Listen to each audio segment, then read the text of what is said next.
know I have samples of aluminum foil. I know I have samples of magnesium. Looking for aluminum. Oops, right there. These things. No aluminum here. Alright, looking for aluminum. Let's see, is it in here? Okay, there we go. You can take this. Okay, let's see what we can do here. So, this is aluminum foil.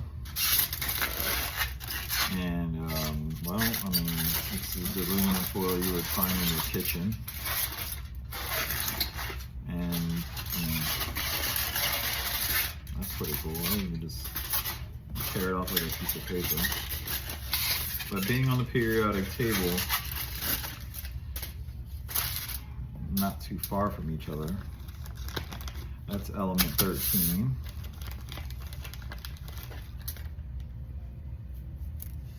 And here is element number 12. So I'm only wearing these gloves because it's got a little bit of a warning on here as far as like magnesium ribbon. Well, this is backwards on the camera, but just being on the safer side. But there is magnesium, our magnesium ribbon. It's very bendy and flexible, similar to aluminum. Like if I tore off a piece of aluminum, it's similar to magnesium. You do something like that.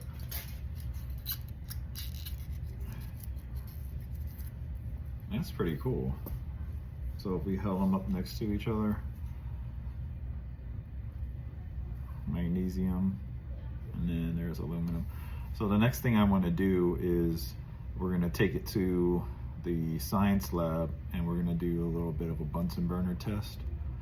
And for those of you who know what's going to happen, then, you know, try to bear with me on this one, but we're going to test magnesium and aluminum side by side. All right, we're in the, there we go.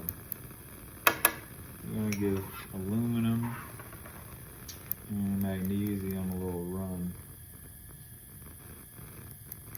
All right, so let's go aluminum first. We'll go backwards amongst the periodic table. All right, so here we go. Let's do aluminum. That's pretty cool.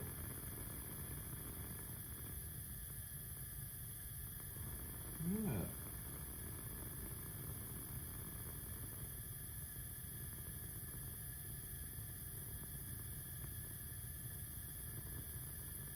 Interesting.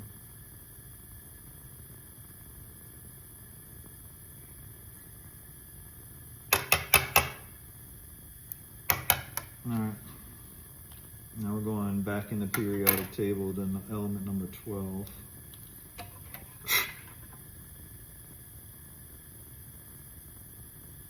we go. Before, after.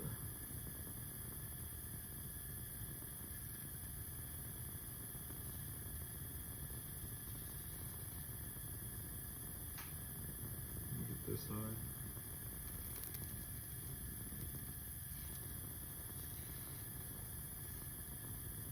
Not bad.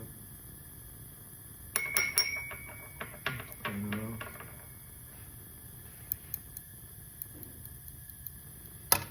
I'm gonna go aluminum again. Oh, a real piece.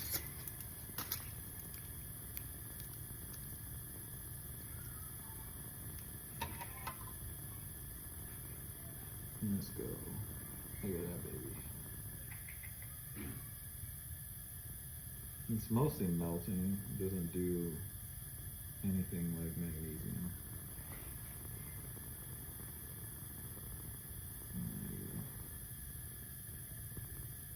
That's good to see it react though. Just a little bit. It just burn.